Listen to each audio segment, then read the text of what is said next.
Hello जी, नमस्कार, स्वागत एवं अभिनंदन। एक बार फिर से हम लोग आपके इम्पोर्टेंट जो सीरीज चलाई थी हमने 10th क्लास की, चैप्टर नंबर 1 से लेकर चैप्टर नंबर 14 तक। हमने कहा था प्रत्येक चैप्टर के मैं आपको इम्पोर्टेंट बताऊंगा, इस चैप्टर में क्या पढ़ना है, इस चैप्टर में क्या छोड़ना है, क्या करना है, क्या नहीं करना है, सारी चीज़ें आपको बताई है।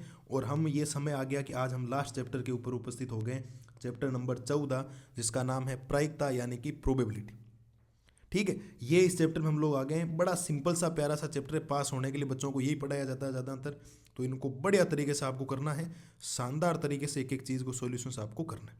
ठीक है, तो मैं आपको बता दूं, लैंग्वेज आपको याद होनी चाहिए। भाषा तो मैंने आपको बोल रखा, नोट्स तो आपको किसी भी हालत में याद होने चाहिए, मतलब याद होने चाहिए, कोई बहाना चलेगा नहीं। ठीक है, अब उदाहरण में कैसे क्या आएंगे वो मैं सारी बातें, नोट्स इसमें है लेकिन सिस्टमेटिक तरीके से आपको बताना पड़ेगा। ठीक है, मैं आपको सारी चीज़ें बता देता हूँ। वेरी वेरी इंपॉर्टेंट साहब इस साल के लिए उदाहरण नंबर 3। उदाहरण नंबर 3 के ऊपर जितने स्टार आप लगा सकते हो उतने कम है। मान लीजिए हम एक एक पास से कोई एक बार फेंकते हैं, 4 से बड़ी संख्या प्राप्त होने की प्रायिकता क्या है, 4 से छोटी है उसके बराबर प्राप्त होने की प्रायिकता क्या है। तो एक पास से कोई एक बार फेंक दें तो कुल परिणाम कितने आते हैं, ये भाषा मैं आपको पढ़ाऊंगा बोर्ड के ऊपर, चिंता मत करो, एक एक चीज़ को बढ़िया तरीके से करवा दूंगा। ओके जी, कोई समस्या है नहीं किसी प्रकार की। आप इसको उदाहरण नंबर 3 को बढ़िया तरीके से कर सकते हो।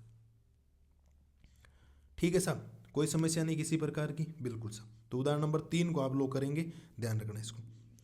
ठीक है, उदाहरण नंबर 3 के बाद हम लोग बात करते हैं उदाहरण नंबर 4। ताश के पत्ते वाला तो बहुत ही इंपॉर्टेंट है, क्योंकि बच्चों में ऐसा लगता है कि ऐसा होता है, एक इक्का प्राप्त होगा, एक इक्का नहीं होगा। तो इक्के कितने होते हैं, इक्के कितने नहीं होते हैं, कितने कितने किस प्रकार के पत्ते होते हैं, किस कलर के होते हैं, सारी बातें आपको ध्यान रखनी। ठीक है, तो ध्यान रखना इनको। उदाहरण नंबर 4 भी हो गया।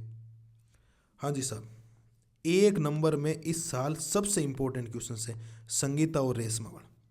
टेनिस का एक मैच खेलते हैं, ये ज्ञात है कि संगीता द्वारा मैच जीतने की प्रायिकता 0.62 है, तो रेशमा के जीतने की प्रायिकता आपको ज्ञात करनी है। तो थोड़ा ध्यान रखना आप लोग, क्योंकि जब दो खिलाड़ी आपस में खेलते हैं तो एक के जीतने की एक हारने की प्रायिकता का जो योग होता है, सभी प्रारंभिक घटनाओं की प्रायिकताओं का जो योग होता है वो कितना होता है साहब, 1 होता है। ठीक है, तो ध्यान रखना इनको। उदाहरण नंबर 5 को, उदाहरण नंबर 5 के बाद उदाहरण नंबर 8। ये कंचे वाले क्वेश्चन आ सकते हैं, कंचे हो गए, गेंद हो गए, एक ही बात है। 3 नीले, 2 सफ़ेद, 4 लाल कंचे हैं। यदि इसमें एक बक्से में से एक कंचा यादृच्छा निकाला जाता है तो इसकी क्या प्रायिकता है, कंचा सफ़ेद है, नीला है, लाल है, इस बात को ध्यान रखना। उदाहरण नंबर 8 को बढ़िया तरीके से कर लें। ठीक है, उदाहरण नंबर, इसके बाद में 10वां तो आपका आएगा नहीं सिलेबस में, नहीं 11वां भी नहीं है और 12वां भी नहीं है। एक आप ये करेंगे सब, उदाहरण नंबर 13। योग 8 आना चाहिए, योग 13 आना चाहिए और 12 से छोटी है उसके बराबर आना चाहिए। तो ये एक अच्छा क्वेश्चन है, इसमें कोई योग आपसे पूछ सकता है तो आप इनको कर लेंगे। ये स्लेटी और नीले का कोई नहीं, एक पासे को 2 बार फेंका गया तो कुल परिणाम 36 आते हैं, तो थोड़ा ध्यान रखना। ठीक है, अब हम लोग चलते हैं आपके 14.1 की तरफ। किसकी तरफ, 14.1 की तरफ। क्वेश्चन नंबर 1, खाली जगह का जो सवाल आता है सीधा यहीं से आएगा, very very very very important. घटना ई की प्रायिकता प्लस घटना ई की नहीं की प्रायिकता का योग 1। उस घटना की प्रायिकता जो घटित नहीं हो सकती 0 है, ऐसी घटना क्या कहलाती है, असंभव। क्या कहलाती है, असंभव। उस घटना की प्रायिकता जो घटित होना निश्चित है 1, ऐसी घटना क्या कहलाती है, संभव या निश्चित घटना। एक ही बात है, ध्यान रखना। किसी प्रयोग की सभी प्रारंभिक घटनाओं की प्रायिकताओं का योग कितना होता है, 1। किसी घटना की प्रायिकता 0 से बड़ी है उसके बराबर होती है, लेकिन 1 या 1 से क्या होती है, छोटी होती है, क्योंकि ये लिखवाया जाता है आपको। ये जो प्रायिकता है वो 0 या 0 से बड़ी होती है, लेकिन 1 से क्या होती है, छोटी होती है, ध्यान रखना इसको। तो पहला क्वेश्चन तो आपको सारे आने चाहिए, 1 2 3 4 5, ध्यान रखना इसको। ठीक है, तो ये हो गया। इसके बाद हम लोग अगर बात करें तो क्वेश्चन नंबर 4 और क्वेश्चन नंबर 5, निम्नलिखित में से कौन किसी घटना की प्रायिकता नहीं हो सकती, दिए वाला उत्तर है। क्योंकि कभी प्रायिकता माइनस में नहीं हो सकती, प्रायिकता प्रतिशत में हो सकती है। प्रायिकता 0 और 1 के बीच में होनी चाहिए, या तो 0 होनी चाहिए या 0 के बीच में, या 1 से छोटी या 1 के बराबर होनी चाहिए, वो ध्यान रखना आप लोग। ठीक है, जैसे अब देख लो 8वां नंबर, ये तो मैंने आपको गेंदे वाले ऊपर बता ही दिया वैसे भी। ठीक है, और एक question number 12, very very important. Question number 12, कोई संयोग का खेल है जहाँ से घुमाने वाला होता है ना, इस तीर को ऐसे घुमाएंगे, तो वो वाला है। 8 आना चाहिए, विषम संख्या आनी चाहिए, 2 से बड़ी संख्या आनी चाहिए, 9 से छोटी संख्या आनी चाहिए। इनका बढ़िया तरीके से आप लोग सॉल्यूशंस कर लेना। ठीक है, ये हो गया। इसके बाद आप लोग क्वेश्चन नंबर 13 करेंगे, क्वेश्चन नंबर 14 करेंगे। ऐसे मैंने ऊपर बता दिया उदाहरण में, लेकिन तो भी वापस करना है, ये ध्यान रखना। क्वेश्चन नंबर 13 और क्वेश्चन नंबर 14 बहुत इंपॉर्टेंट, इनकी प्रैक्टिस करोगे तो बहुत अच्छी तरीके से आपको चीज़ें समझ में आएगी, ध्यान रखना इसको, ठीक है। तो 13 और कौन सा कर लेना आप लोग, 14वां क्वेश्चन कर लेना। ओके जी, कोई समस्या होनी नहीं चाहिए किसी प्रकार की। इसके बाद हम लोग बात करेंगे क्वेश्चन नंबर 18 की। किसकी बात करेंगे, क्वेश्चन नंबर 18 की। 2 अंकों की संख्या, एक पूर्ण वर्ग संख्या, एक 5 से विभाज्य एक संख्या, तो इनको भी बढ़िया तरीके से कर लेना आप लोग, ठीक है। कोई समस्या आपको आएगी नहीं किसी भी प्रकार की। ये हो गया।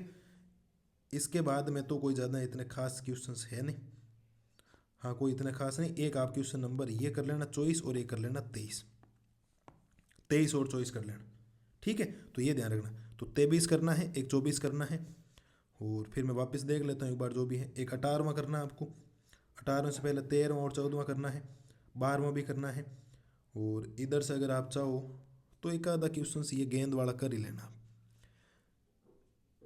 ठीक है। चाहो तो ये कर लेना।